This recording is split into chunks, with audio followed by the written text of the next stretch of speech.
Un hueso es el trabajo conjunto de diferentes tejidos: hueso, cartílago, tejido conectivo denso, epitelio, tejido adiposo y tejido nervioso. Por tal razón, se considera a los huesos como un órgano.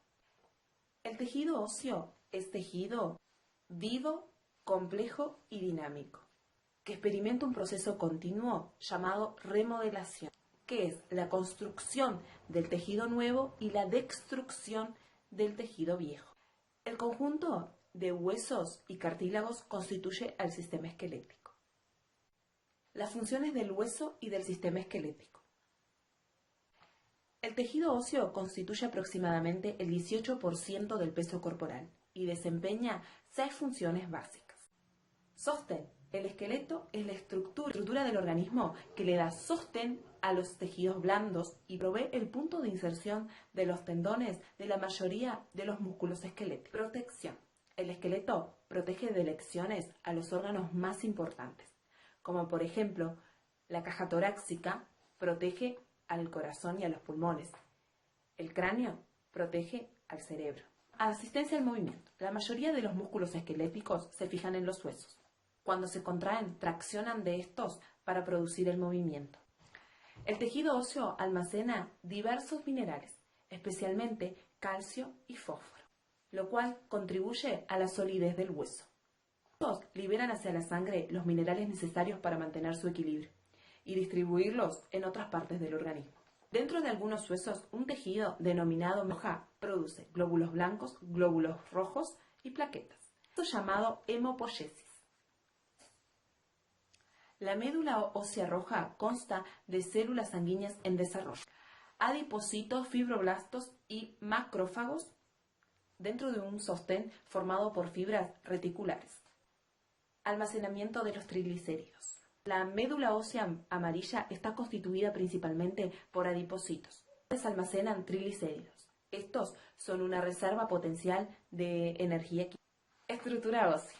Las partes de un hueso largo típico son la diáfisis, que sería el cuerpo, epífisis proximal y distal, que serían los extremos, metáfisis, el cartílago articular, periosto, cavidad modular y endocito. Formación del hueso. El hueso se forma por un proceso denominado osificación, que comienza cuando las células mesenquimatosas se transforman en células osteógenas. Estas realizan la división celular y dan lugar a células que diferencian en osteoblastos, osteocitos y osteoclastos. La osificación comienza durante la 6ª semana de vida embrionaria. Dos tipos de osificación, intramembranosa y endocondrial, consisten en el reemplazo del tejido conectivo preexistente por el tejido óseo. La osificación intramembranosa, el hueso se forma directamente dentro del mesenquima y se dispone en capas que parecen membranas. En la osificación endocondrial, el centro primario de osificación de un hueso largo está en la diáfisis. El óseo se forma en el interior del cartílago hialino, que se desarrolla a partir del mesenquima. El centro primario de osificación de un hueso largo está en la diáfisis. El cartílago se degenera y deja espacios que se unen para formar la cavidad medular. La osificación ocurre luego de la epífisis. Los osteoblastos depositan hueso. La histología del tejido óseo. El tejido óseo contiene una matriz extracelular que rodea a las células muy separadas una de otras. Los 4 tipos principales de las células de los huesos son osteógenas, osteoblastos, osteocitos y osteoclastos. La matriz extracelular del hueso tiene abundantes sales minerales y fibras colágenas. El tejido compacto está formado por osteonas separados por pequeños espacios. El hueso compacto cubre al hueso esponjoso en las epífisis y forma la mayor parte del tejido óseo esponjoso en la diáfisis. Es el componente óseo más fuerte y protector, que soporta y resiste tensión. El tejido óseo esponjoso carece de osteonas. Está formado por trabéculas que rodean a los espacios que contienen médula ósea roja. El hueso esponjoso constituye la mayor parte de las estructuras de los huesos planos, cortos e irregulares. y el interior de la epífisis de los huesos largos. Sus trabéculas ofrecen resistencia a lo largo de la línea de tensión. Soportan y protegen a la médula ósea y hacen los huesos más livianos, la cual facilita los movimientos. Formación del hueso. El hueso se forma por un proceso denominado osificación, que comienza cuando las células mesenquimatosas se transforman en células osteógenas. Estas realizan la división celular y dan lugar a células que se diferencian en osteoblastos, osteocitos y osteoclastos. La osificación comienza durante la sexta semana de vida embrionaria. Los dos tipos de osificación, intramembranosa y endocondrial, consisten en el reemplazo del tejido conectivo preexistente por el tejido óseo. En la osificación intramembranosa, el tejido del mesenquima dentro del mesenquima y se disponen capas que parecen membranas. En la osificación endocondrial, el tejido óseo se forma en el interior del cartílago hialino y se desarrolla a partir del mesenquima. El centro primario de osificación de un hueso largo está en la diáfisis. El cartílago se degenera y deja espacios que se unen para formar la cavidad medular. Los osteoblastos depositan hueso. La osificación ocurre luego de la epífisis. Los huesos largos reciben irrigación de las arterias periósticas, nutricias y epifisiarias, que están acompañadas por las venas respectivas. Los nervios acompañan a los vasos sanguíneos en el hueso. El periósteo es rico en neuronas sensitivas. La homeostasis y el hueso. La remodelación ósea es un proceso continuo en el cual los osteoclastos cavan túneles pequeños que son reconstituidos por los osteoblastos que rellenan los túneles con tejido nuevo. Los osteoblastos liberan en la resorción ósea liberan enzimas y ácidos que degradan las fibras colágenas y disuelven las sales minerales. Algunas sales minerales, especialmente el calcio y el fósforo, C, K y B12, son necesarias para el crecimiento óseo y su mantenimiento. Una ruptura es cualquier fractura en un hueso. Los pasos en una recuperación de una fractura son: formación del callo fibrocartilaginoso, formación del callo óseo y remodelación ósea. Los tipos más comunes de fractura. El hueso es el principal reservorio de calcio del organismo. Ejercicio y tejido óseo. El desarrollo de tensión mecánica conduce al aumento de la solidez de los huesos, a causa del incremento del depósito de sales minerales y la producción de fibras colágenas. La falta de desarrollo de la tensión debilita el hueso por la desmineralización y la reducción de las fibras colágenas. Tejido óseo y envejecimiento. El principal efecto del envejecimiento es la desmineralización, pérdida de calcio, a causa de la actividad reducida de los osteoblastos, que soporta y resiste tensión.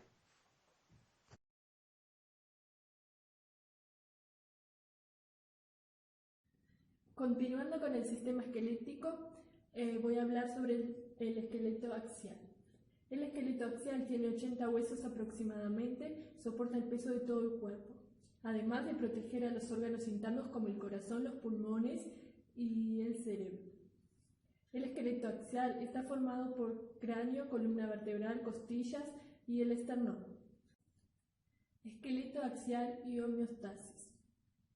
Los huesos del esqueleto axial contribuyen a la homeostasis, protegiendo muchos de los órganos del cuerpo como el cerebro, la médula espinal, el corazón y los pulmones. También son importantes para el almacenamiento y la liberación de calcio. Los huesos protegen las partes blandas del cuerpo, además permiten el movimiento, además sirven de reparo superficial que permite la localización de otras partes del cuerpo. El sistema musculoesquelético está formado por huesos, articulaciones y músculos que trabajan simultáneamente. Divisiones del sistema esquelético. El esqueleto axial está constituido por huesos dispuestos alrededor de un eje longitudinal axial. Los constituyentes del esqueleto axial son el cráneo, los órganos de la audición, el hueso iodes, la columna vertebral, el esternón y las costillas. El esqueleto apendicular está constituido por cintura escapular, los huesos de los miembros superiores, la cintura pelviana y los huesos de los miembros inferiores. Tipos de huesos. De acuerdo con su forma, los huesos se clasifican en largos, cortos, planos, irregulares y sesamoides. Los huesos suturales se encuentran en las suturas de algunos huesos craneales. Accidentes de la superficie ósea. Las marcas superficiales son características estructurales que se pueden visualizar en la superficie de los huesos. Cada marca, ya sea de presión, apertura o proceso, está estructurada para una función específica, como formación de una articulación, inserción muscular o el pasaje de nervios y vasos sanguíneos. Cráneo. Los 22 huesos del cráneo incluyen los huesos craneales y los faciales. Los 8 huesos craneanos son el frontal, los parietales, los temporales, el occipital, el esfenoides y el etmoides. Los 14 huesos faciales son los nasales, los maxilares superiores, los cigomáticos, los lagrimales, los platinos, los cornetes nasales inferiores, el vómer y maxilar inferior o mandíbula. El tabique nasal está constituido por el vómer, la lámina perpendicular del etmoides, el cartílago septal del tabique divide la cavidad nasal en la derecha e izquierda. Las órbitas están formadas por 7 huesos cada una. Los forámenes del cráneo permiten el pasaje de nervios y vasos sanguíneos. Las suturas son articulaciones inmóviles que conectan la mayoría de los huesos del cráneo. Los senos paranasales son cavidades en los huesos del cráneo que se conectan con la cavidad nasal. El frontal, el esfenoides, el etmoides y los maxilares superiores contienen senos paranasales. Las fontanelas son espacios rellenos de tejido mesenquimático ubicados entre los huesos craneanos del feto y en lactantes. Las fontanelas más grandes son la anterior, la posterior, la anterolateral o esfenoidal y posterolateral o mastoidea. Después del nacimiento, las fontanelas se van reemplazando por hueso, formando las suturas. Hueso ioides. El hueso ioides tiene forma de U y no se articula con ningún hueso. Brinda soporte a la lengua y provee inserción para algunos músculos de la lengua, faringe y cuello. Columna vertebral. El tronco del cuerpo está constituido por la columna vertebral, el esternón y las costillas.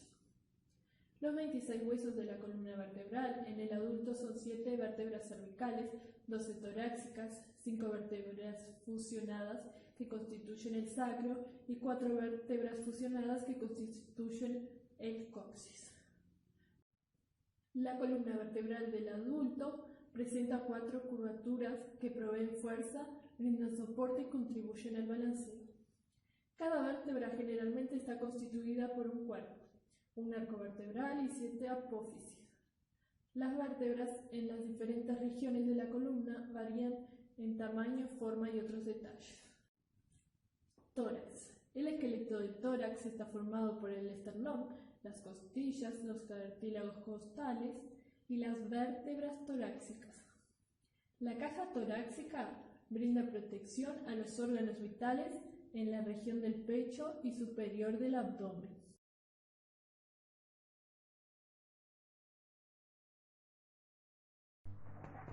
Como mencionamos anteriormente, voy a estar trabajando sobre el esqueleto apendicular. Antes de hablar sobre el esqueleto, vamos a ver el porqué apendicular. Apendicular proviene del latín apéndice y significa o quiere decir colgado de. Justamente por eso es esqueleto apendicular, pues los huesos que forman parte de ese esqueleto apendicular son la cintura escapular, las extremidades o miembros superiores, la cintura pelviana y los miembros o extremidades inferiores. Justamente los miembros o extremidades inferiores están como colgados del esqueleto axial. Por eso lleva el nombre de esqueleto apendicular. La cintura escapular también se le puede llamar pectoral y consiste en la escápula y en las clavículas. Esa cintura escapular es la que conecta los huesos de los miembros superiores con el esqueleto axial. Y los huesos del esqueleto apendicular están unidos entre sí y a los músculos esqueléticos, justamente permitiendo al hombre, o que decir al ser humano, caminar, escribir, nadar, entre otras cosas. Después tenemos las extremidades superiores. Cada miembro o extremidad superior, ellos tienen una cantidad de huesos de 30. Es decir, que tiene cada extremidad superior tiene 30 huesos en 3 locaciones distintas. Ahí podemos ver que se encuentra la parte del hombro, se encuentra que justamente la parte del hombro hace parte de lo que hablábamos hoy de la cintura escapular, y los huesos que forman parte de las extremidades superiores son el brazo, que este hueso se le denomina húmero, el antebrazo, que está compuesto por 2 huesos, el radio y el cúbito, y después tenemos la mano, que es otra parte que forma la extremidad superior, que está compuesto por, a ver si nos fijamos acá, tenemos 8 huesos que se llaman carpianos, que forman parte de la muñeca en esta región, y tenemos 5 metacarpianos en la palma de la mano, y después 14 huesos que se llaman falanges, que son los huesos de los dedos.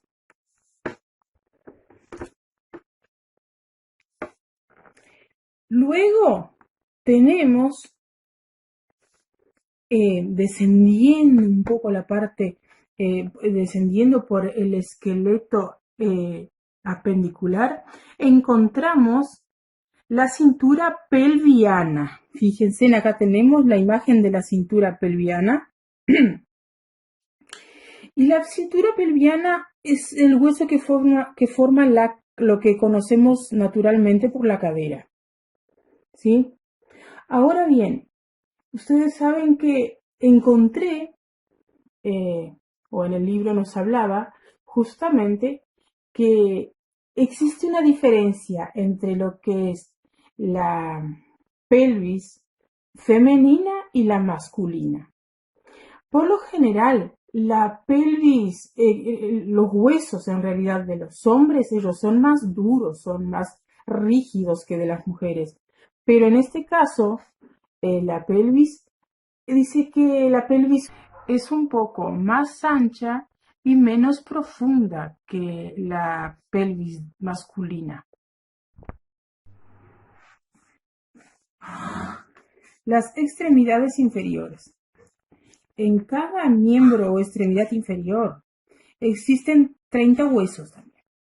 Y en esta imagen podemos ver Si nos fijamos, aparece lo que hablábamos recién, la cintura pelviana, justamente porque está unida a las extremidades inferiores.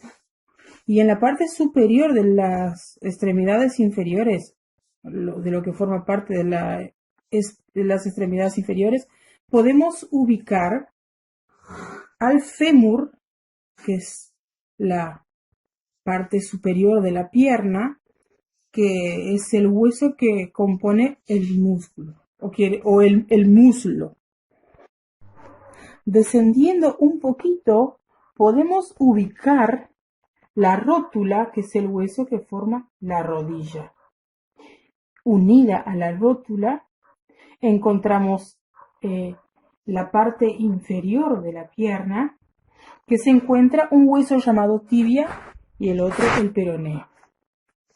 Continuando con el pie, y en el pie encontramos 7 huesos llamados tarsianos, que forma parte del tobillo, 5 huesos metatarsianos en el metatarso, quiere decir que está entre el talón y los dedos, la región que se encuentra entre el talón y los dedos, y 14 huesitos que se llaman falanges, que son los huesos de los dedos, al igual que los huesos de los dedos de las manos.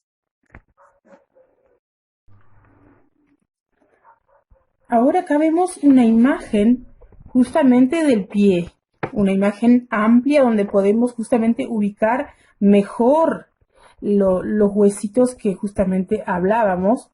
Entonces acá encontramos los falanges, ¿sí?, que forman los dedos, los huesos metatarsianos que se encuentran entre los dedos, que serían acá, y los tarsianos que forman el tobillo.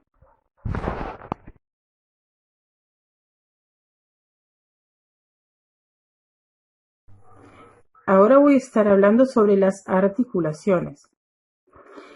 Como los huesos son demasiado rígidos para curvarse sin producir algún daño, felizmente existe un tejido que se llama conectivo flexible, que forma las articulaciones que mantienen los huesos juntos mientras el cuerpo se mueve. Una articulación, para quien no sabe, pero creo que todos nosotros manejamos bien ese vocabulario, una articulación es un punto de contacto que existe justamente entre dos huesos, o entre un hueso y un cartílago, o entre huesos y dientes. Y las articulaciones se clasifican por la estructura, de acuerdo a las características anatómicas, y por su función, que es de acuerdo con el tipo de movimiento que permite. Bueno, dentro de esas clasificaciones existe la estructural, que está basada en la presencia o en la ausencia de la cavidad sinovial. Y en el tipo de tejido conectivo. En esa clasificación estructural encontramos las articulaciones fibrosas, las cartilaginosas y las sinoviales. La clasificación funcional está basada en el grado de movimiento que permiten. Las articulaciones pueden ser sin artrosis, que serían inmovibles, las anfiartrosis que tienen poco movimiento, o la diartrosis que tienen movimiento libre.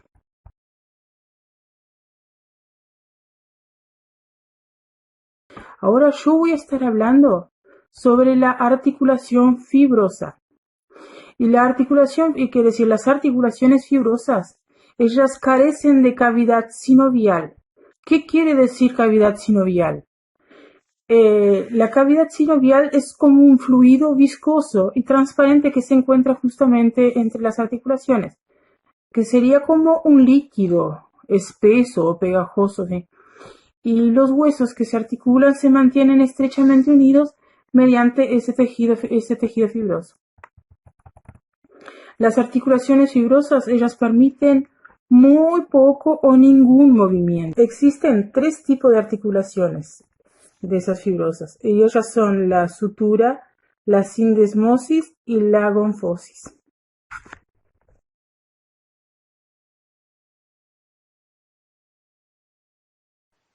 Articulaciones cartilaginosas. Los huesos de las articulaciones cartilaginosas se mantienen unidos por un cartílago. Estas articulaciones incluyen sincondrosis, inmóviles unidas por un cartílago hialino, placas epifisiarias entre diáfisis y epífisis, sinífisis de poco movimiento. Las superficies óseas están en este tipo de articulación. Suelen ser planas o cóncavas y por ello, aunque son móviles, su movilidad es limitada. El cartílago hialino es un tipo de tejido conectivo especializado bastante firme, que tiene la consistencia de un plástico blando. La función de las articulaciones cartilaginosas es dar un poco más de flexibilidad entre los huesos, lo que genera movimientos leves. Sin embargo, este movimiento no es tan libre como la articulación sinovial. La clasificación de estas articulaciones se basa principalmente en el momento del desarrollo del sistema óseo y al tipo de tejido fibrocartilaginoso.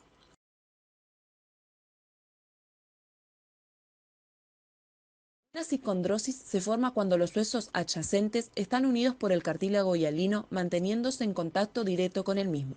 Existen sincondrosis temporales como resultado de la osificación paulatina del cartílago hialino que ocurre con los años al alcanzar la madurez.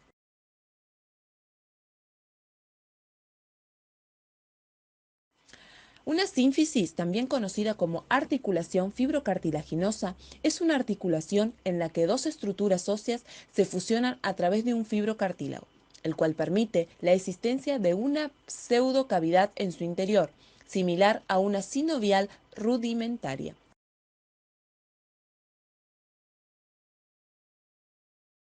Tienen una profusa inervación e irrigación.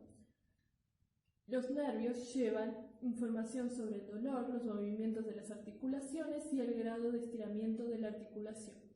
Los vasos sanguíneos penetran en la cápsula articular y los ligamentos. Las bolsas sinoviales son estructuras similares en estructura a las cápsulas articulares, que reducen la fricción en articulaciones. Las vainas tendinosas son bolsas tubulares que envuelven los tendones donde hay una fricción considerable.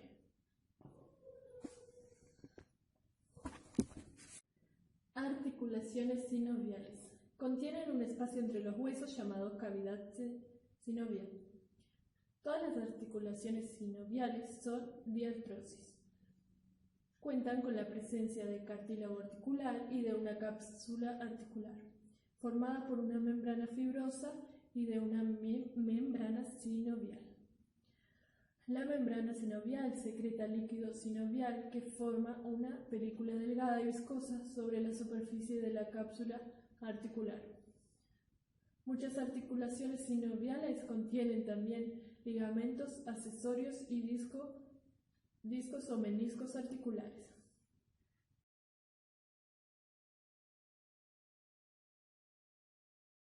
Ahora voy a estar compartiendo con ustedes sobre el aparato locomotor en el insecto, y en este caso elegimos las hormigas justamente para hacer esa comparación o para visualizar lo que sería el aparato locomotor en un insecto. Y las hormigas dice que son animales invertebrados de la familia de los formícidos. Y los animales invertebrados son aquellos que no tienen una columna vertebral, porque ellos no poseen un esqueleto interno. Entonces ellos cuentan con un exoesqueleto. Y ese exoesqueleto es un tejido orgánico duro y rígido que recubre toda la parte exterior del cuerpo de los antrópodos y de los invertebrados. Las hormigas, como todos los insectos, tienen el cuerpo justamente recubierto de ese exoesqueleto, que está dividido en 3 segmentos. Y acá podemos ver la división justamente de ese exoesqueleto. y está dividido entre la cabeza, el tórax y el abdomen. Las hormigas dice que tienen en la cabeza ellas tienen varios sistemas sensoriales. Justamente en la cabeza ellas tienen la antena, no se visualiza en esa imagen, pero tienen las antenas justamente que son lo que que ellas pueden localizarse y bueno, y se guían justamente porque tienen el sistema sensorial en la cabeza. En el tórax, que sería lo que lo llamamos acá como mesosoma, justamente aparecen o se encuentran 6 patas articuladas y al final de cada pata dice que tiene como un pequeño gancho justamente que sirve para que las hormigas ellas puedan caminar por las paredes y todo lo demás. Y en el abdomen se encuentran la mayoría de los órganos internos. Además, como el resto de los demás insectos, las hormigas, ellas cuentan con ese exoesqueleto como una cobertura exterior que justamente sirve como una cáscara protectora alrededor del cuerpo. Y también sirve como punto de anclaje para los músculos de la hormiga. Si bien miramos y pensamos músculos, las hormigas con estas patitas tan finitas, pero en realidad sí existen músculos, y es totalmente distinto al endoesqueleto de los humanos y de los demás vertebrados.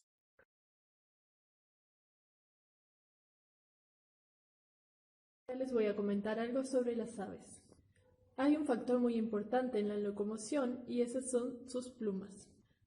De hecho, se dice que para estudiar esta función debe procederse a los huesos, los músculos y su plumaje, que son los que constituyen el animal. En las aves los huesos presentan curiosidades que son importantes de destacar. Macizo al nacer el animal y fistuloso en el desarrollo de este. Esto quiere decir que los huesos se vuelven huecos. Cuando el animal avanza en su edad y recibe en su seno muchos de los conductos aéreos, el aire se infiltra, por decirlo así, en todo su organismo. Se debe esto a que la médula, la que contiene, tiene mucha sangre, o sea que es rica en sangre. Cuando la reabsorción gradualmente deja su cavidad vacía. El conjunto de huesos que constituye el ave son el cráneo, el tronco y las extremidades.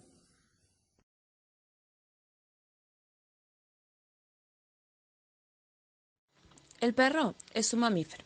Como la mayoría de los mamíferos predadores, el perro tiene músculos potentes, un sistema cardiovascular que permite una alta velocidad y una gran resistencia, dientes para cazar, aguantar y desgarrar las presas. El esqueleto ancestral de los perros les permite correr y saltar. Sus patas se han desarrollado para impulsarlos rápidamente hacia adelante, saltando cuando es necesario con el fin de cazar y atrapar las presas. Por tanto, tienen los pies pequeños y apretados y caminan sobre los dedos. Sus patas traseras son bastante rígidas y sólidas, mientras que las anteriores son laxas y flexibles, estando unidas al tronco únicamente por músculos. Aunque la cría selectiva ha cambiado la apariencia de muchas razas, todos los perros conservan los elementos básicos de sus antepasados. Los perros tienen omóplatos desconectados, carecen de clavícula, que permiten hacer zancadas más largas.